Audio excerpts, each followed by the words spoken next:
Hey friends, Powwow Guy here with the weekly update from Sunday, September 19th through Saturday, September 25th.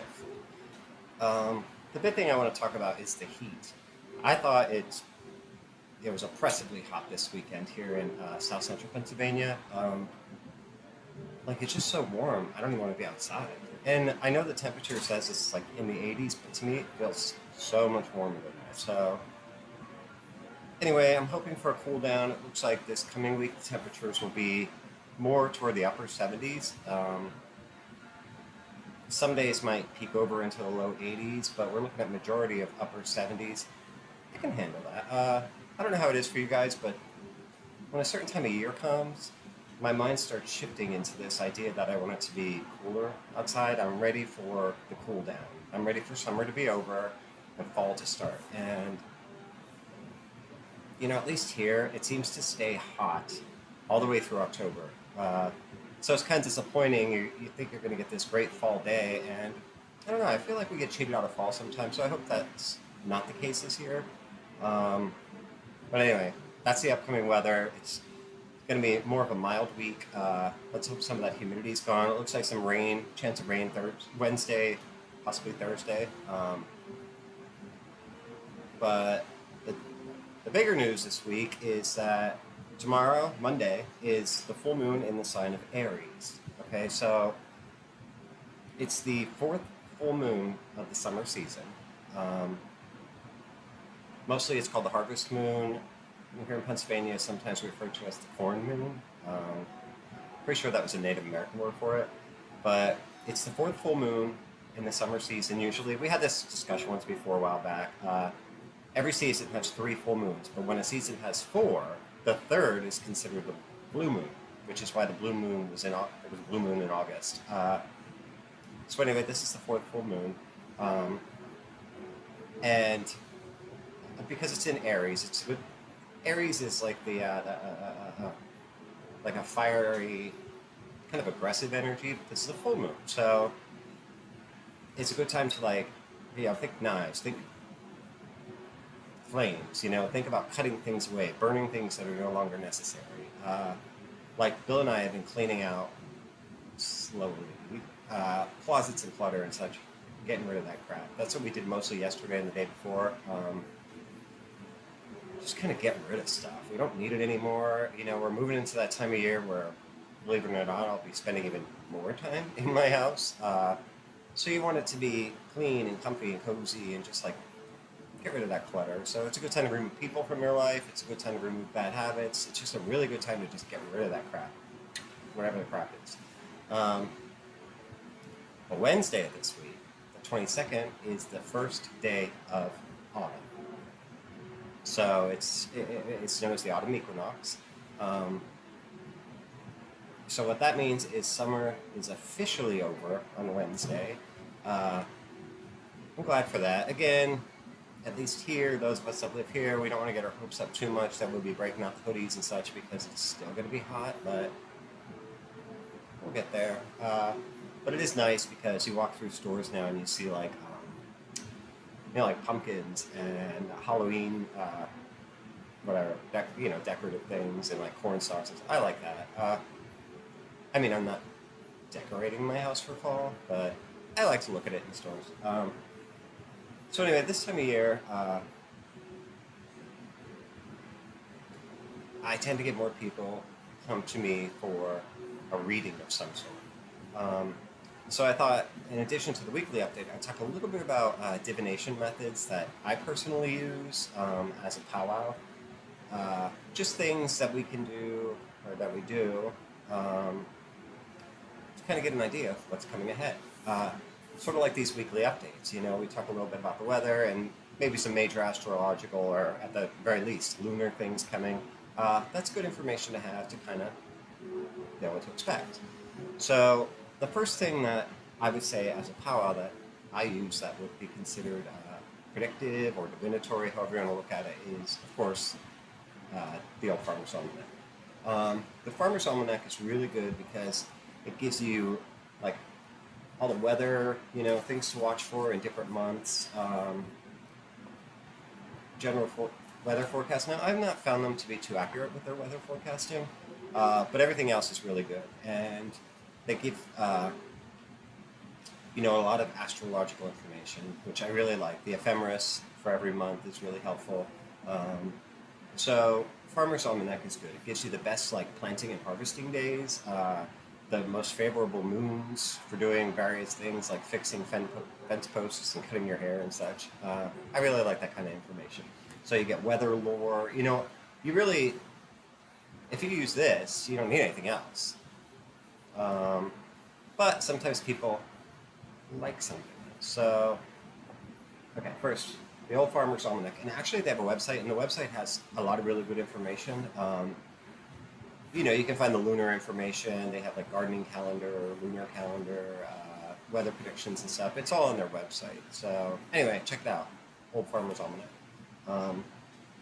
One thing that I do, which in the 1990s I saw Powwow doing, and I thought it was just really cool the way she did it, is cards, reading cards. Now these are, they're playing cards. So I've learned a couple techniques with these over the years, and I've gotten really good at it. So I do read playing cards, mostly to see what kind of influences are at work in somebody's life. There you go. Playing cards, that's my choice. It's my favorite. Another thing you can do, which I don't use as much as I once did, is reading the lines in someone's hand. A lot of people don't put a lot of stock in that, but sometimes you can really get good information about people. I found that the lines definitely towards the bottom of the hand give me more information than anywhere else, like here and in this area. But palmistry it can be pretty technical, so, let's just stick with things like the Farmer's Almanac. That'll give you everything you need for gardening, planning stuff, and everything else. And then you can do card readings in more dire situations when something's at work, but let's figure out what it is. But speaking of that, I'll get to this in a minute. I'm going to go to what they call bibliomancy. It's you're basically asking a question and then randomly opening up your book and figuring, here's a passage, and then you read it and it's supposed to give you I don't really put a lot of stock in that. Somebody said you're supposed to shove a key in at a random page and twist it. I would be horrified if somebody did that. I don't know. The person who came up with that idea has clearly never touched a Bible. The pages of the Bible are so thin and fragile that if I was to put a key in here and twist it, it would tear at least a half dozen pages. Best not to try that key thing. I didn't really understand how that worked anyway, but don't do that. Yeah, not a big fan of the bibliomancy because it kind of cheapens the Bible. The Bible is meant to be so much more than that. So don't do that. Instead, I'm experimenting with WWJD. What would John do? These books, that book here, Who Fears the Devil? The main character, his name's John. Sometimes you'll find him referred to as Silver John, but not in the book. He basically wanders the Appalachian countryside with his guitar that has silver strings, and he fights demons and devils and such. Anyway, Silver John. So, yeah, a question comes up. I'm going to try that, flip through it, and see what John do in this situation. I don't know, just something fun. I'm probably not actually going to do that, but I just want to get this book and note promote it. Who Fears the Devil? It's out of print. It's fantastic. And finally, there's other things you could do, like tea leaf reading if you're into that. I've dabbled in that a bit, but it's not my favorite. Finally, we have something what's called the magic mirror. In Powwow, there is a mirror that is made for the sole purpose of seeing the identity of a hex. And by a hex, I mean an evil, verified, satanic, evil witch. The mirror is basically an old picture frame. Take the glass out, paint the back of the glass black, and then put it back in. You keep it wrapped in black cloth when you're not using it. when you need to discern the identity of a witch, you wait 3 days before the dark of the moon. So in the waning moon, you bury the mirror in cloth carefully because you don't want to smash it. Don't put it in a box or anything. It has to be just in the cloth. Bury it in loose but safe place at crossroads. For 3 nights on the... Well, the third night should be the dark moon. So I guess it's 2 days before the dark moon. During the dark moon, you go there at midnight. There can't be any source of light around you. You dig up the mirror. You open it up. You say your... speak your intent to see the hex, and then you look in the mirror. Right? You look at... See, there's my face there. Magic mirror. There is an inscription you put on the back. I have more about this in my blog. I have it in one or two books I wrote. It doesn't matter. You can look this up or look in the Long Lost Friend. It's there. I'm not going to get into this because we don't have time for that. This is just a weekly update. The important thing is this is rarely used. This is one of the big guns in Powwow. So I'll tell you, I've used this maybe 8 times. Probably 8 times in the past, 15 years. And I would say it's like 50-50. Half the time it worked when I saw something, and the other half I didn't see anything.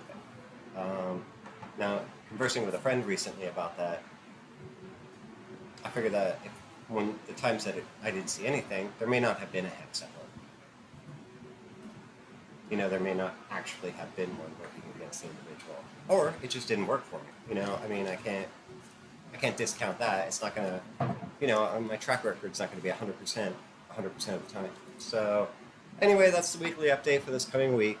I hope it's a great one for all of you. I hope you're as excited about fall as I am.